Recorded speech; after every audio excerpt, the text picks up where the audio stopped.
नमस्कार मित्रांनो, पावसाळ्याचे दिवस चालू आहेत आणि लहान पिल्लांमध्ये कॉन्स्टिपेशन किंवा संडासाचे प्रमाण वाढलेले आहेत. त्यासाठी आपण आज उपाय म्हणून आपण तुम्हाला एक रामबाण उपाय आपण ह्या व्हिडिओमध्ये सांगणार आहोत. तर सगळ्यात प्रथम तुम्ही बघू शकता, हे आहे O2. हा सस्पेन्शन तुम्हाला ह्युमन मेडिकल म्हणजे माणसांच्या मेडिकलमध्ये पण हा औषध तुम्हाला भेटून जाईल. O2 नावाचा आहे. किंमत पण 83 रुपये, पण 80 रुपयापर्यंत हा तुम्हाला भेटून जाईल. ह्यामध्ये जे आहे O2 सस्पेन्शनमध्ये बघू शकता तुम्ही, संडासावरती 1 नंबर हा उपायाचा होऊ शकतो. ह्यानंतर आपण दुसरं जे आहे ते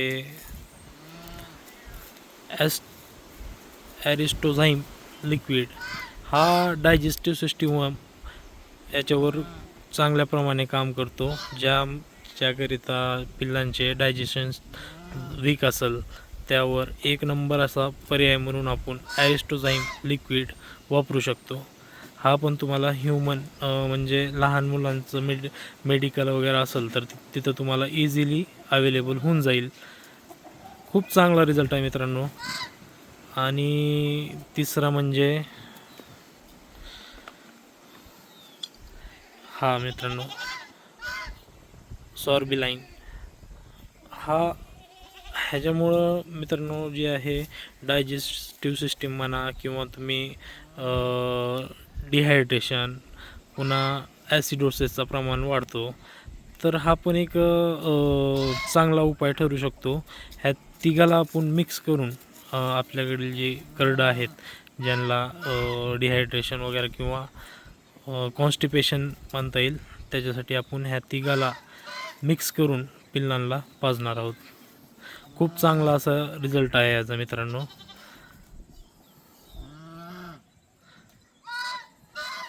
ही पण तुम्हाला ह्युमन मेडिकलमध्ये भेटून जाईल, बघू शकता मित्रांनो.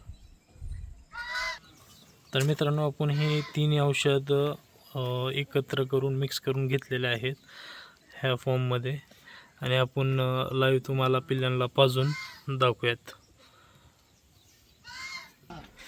तर आपण पिल्लांना पाजून तुम्हाला दाखवूयात.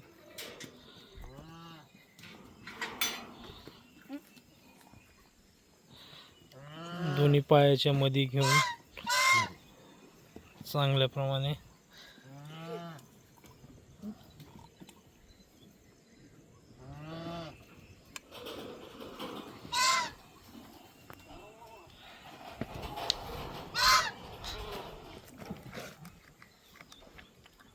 ह्याप्रमाणे तुम्ही दररोज सकाळी आणि संध्याकाळी 2 टाईम पाजा. ह्याला खूप चांगला रिझल्ट तुम्हाला भेटून जाईल मित्रांनो. ह्या प्रकारे पाहू शकता तुम्ही. सिरिंज किती ml ची? 2.5 ml ची सिरिंज आहे मित्रांनो. हे आपण त्याला एक 6 ml डोस दिलेला आहे आपण सध्या.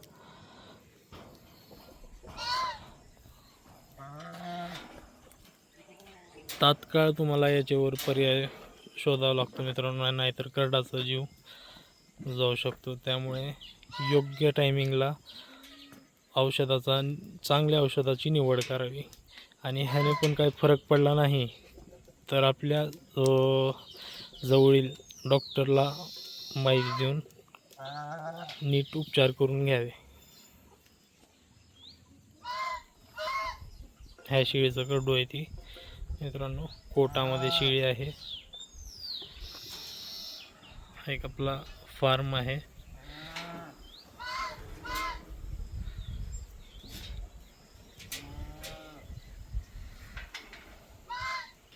आणि लसीकरण करणे खूप गरजेचे आहे मित्रांनो.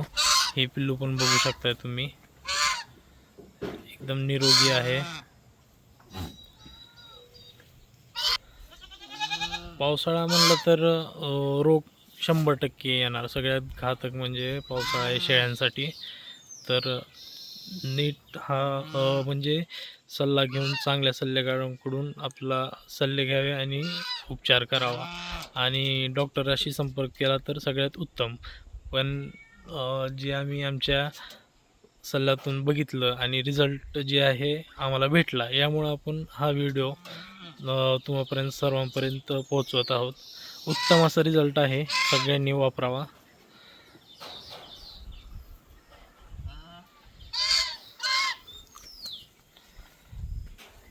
पुढं त्याची अपडेट पार्टीची आपण पुढच्या व्हिडिओमध्ये देऊ. खूप चांगला रिझल्ट भेटतो.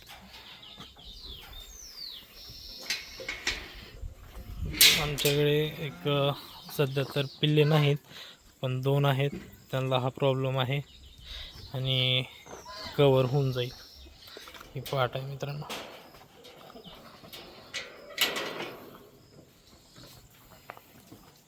पावसाळ्याचे दिवस चालू आहेत. ही हरिपत्ती आहे. खूप बेस्ट रिझल्ट येतो मित्रांनो ह्याचा. फक्त आपण पावसाळ्यात वापरतो. चांगला रिझल्ट आहे मित्रांनो हरिपत्तीचा. पण अफोर्डेबल नाही, परवडत नाही. ते रेट भरपूर आहेत. त्यामुळं हिरवा चारा आपण महाग बघू शकता तुम्ही. आणि सगळ्यात बेस्ट म्हणलं तर हरिपत्ती वगैरे ह्याच्यापेक्षा जे आपल्याकडं लवकर अवेलेबल होतो महाराष्ट्रामध्ये, ते जे आहे तुरीचं बुसकट बघा इथं स्टोअर केलेलं आहे. आणि हरभऱ्याचं बुसकट, तुरीचं बुसकट, सोयाबीनचं बुसकट तेवढं करून जास्त करून खात नाहीत. भुईमुगाची वेल ही एक नंबर आहे. आणि सगळ्यात चांगला म्हणजे कडबा कुट्टी. हिवाळ्यामध्ये तुम्ही त्याचा भरपूर वापर करून घेऊ शकता. बघू शकता शेती आहे आपली इथं.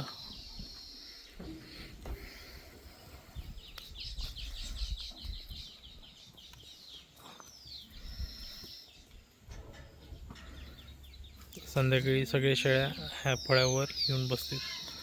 सुंदर असं नियोजन केलेलं आहे मित्रांनो.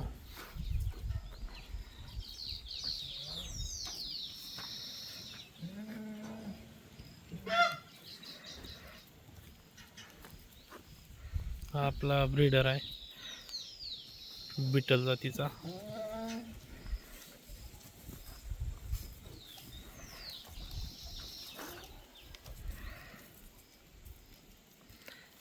तर चला भेटूयात पुढच्या व्हिडिओमध्ये. असेच नवीन नवीन माहिती आपण तुम्हाला देऊ. चॅनलला लाईक करा, सबस्क्राईब करा आणि कमेंट करा मित्रांनो. माहिती जर आवडली असेल तर कमेंट करून नक्की कळवा.